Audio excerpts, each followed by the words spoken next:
Now, speak to me. I love you. Yes, speak to me of love. I love you. Now be eloquent, be brilliant for me. I love you very much. I ask for cream and you give me milk and water.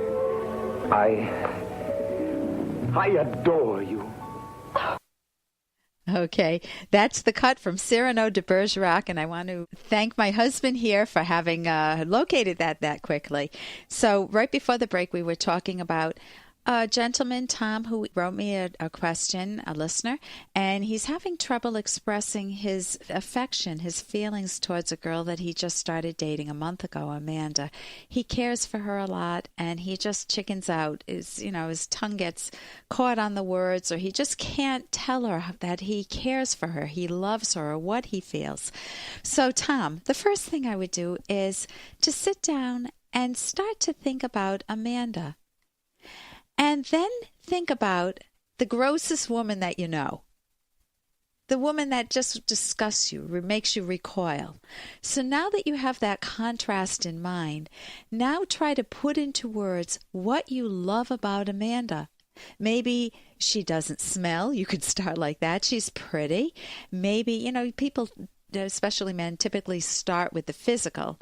Maybe she's got pretty perfume, or you like the way that she laughs, or she keeps you, she's honest. Now that's a little better than just the physical. The physical's wonderful, but many of us know people who have drop dead gorgeous, and they just have a horrible character. You can't stand the person. But let's say that she's gorgeous and that she also has a very good character. She's honest, and you think of some examples of when she was honest and what she did.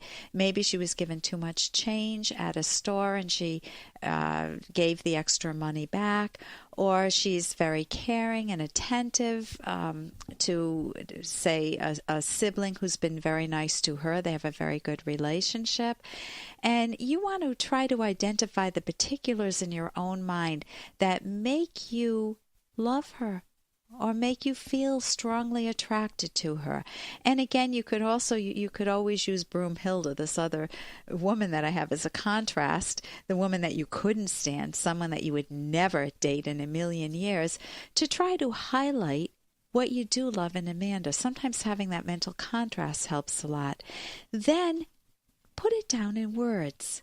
What do you love about her? What physical characteristics, what character traits, her sense of humor, how she makes you feel about you, and how you feel about her in her presence, what your world feels like around her. Take the time to actually write it down on paper. Now, don't censor it. Don't assume that you're going to ever give her or even keep this paper. Just get it down in words so that you can see what it is that you like, and you're also stocking your subconscious with the words that you'll eventually use. Then try to imagine yourself telling her these words.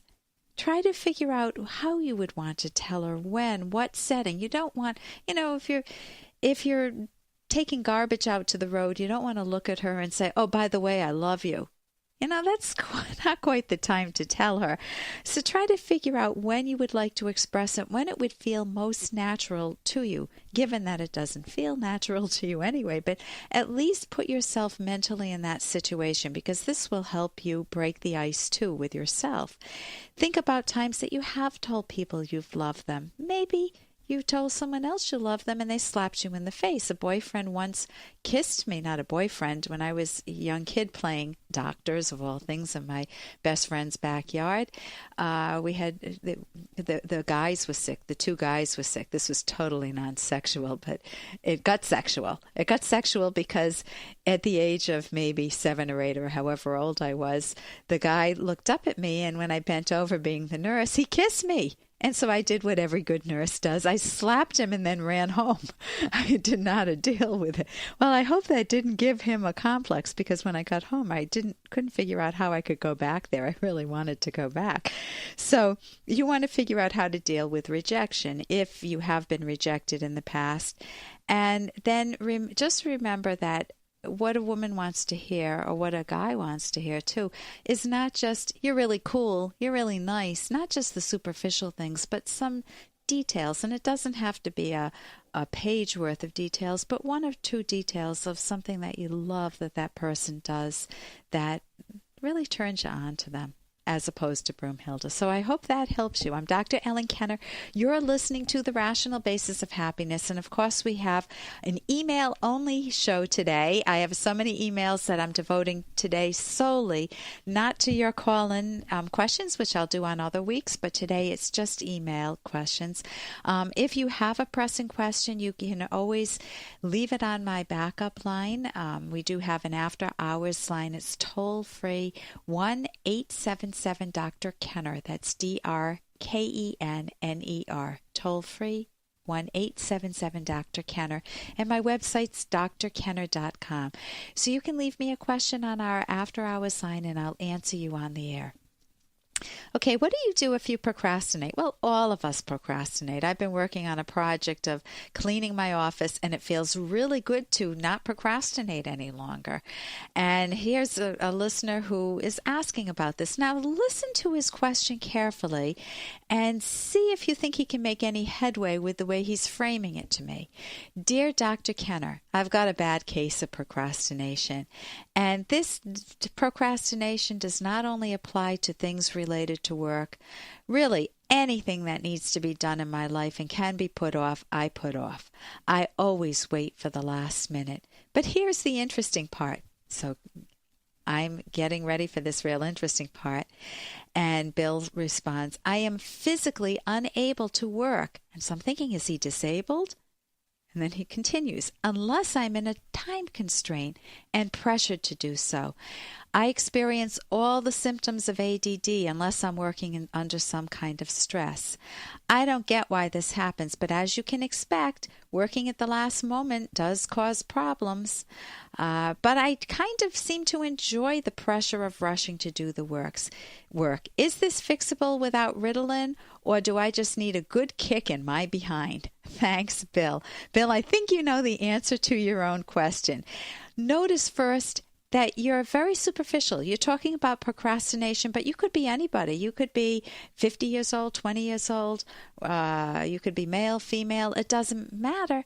You don't have any details here. So one of the skills of breaking through procrastination is to sit down and to write on this, to answer the following question. What is the most important thing in my life right now that I'm putting off? And then if you find out, oh, well, I've got a job at work that needs to be done, or I have to go to the doctor's appointment, I've had this lump in my body that needs to get checked out, I need to go right away. Figure out what it is in your life that you've been putting off. And then sit down and write about that for, I would say, 10 minutes. Don't take the pen off the paper. And just keep writing and writing, because your goal is to try to find a solution to the most pressing problem. What we did right there was you prioritized, you took the most important problem, and you're answering that first. If you're about to lose your job, you focus on that. If you're about to lose a relationship, you focus on that. If it's a health matter, you focus on that. And you spend the time trying to figure out in detail what the problem is. And then notice what you'll get more and more details. So you prioritize and then you get details. And when we get back, I'll have more time to talk about procrastination and to answer some very other interesting emails.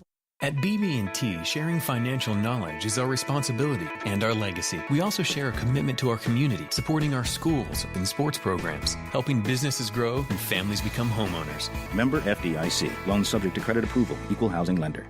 Here's an excerpt from The Selfish Path to Romance, the Serious Romance Guidebook by clinical psychologist Dr. Ellen Kenner and co-author Dr. Edwin Locke. Avoid choosing a romantic partner who tries to fake their self-esteem. One way they do so is by using defense mechanisms. Defensiveness has disastrous effects on romantic relationships. For example, Josh forgets his wife Sarah's birthday. She's very upset, but instead of apologizing and trying to make amends to her, Josh piles on excuse after excuse and then gets mad at her for, in quotes, overreacting. This does not bode well for their relationship. If you are wrong or make an error, admit it. It may seem counterintuitive, but this will increase your self-esteem because you are fully acknowledging reality. You can download Chapter 1 for free by going to drkenner.com. And you can buy The Selfish Path to Romance at amazon.com.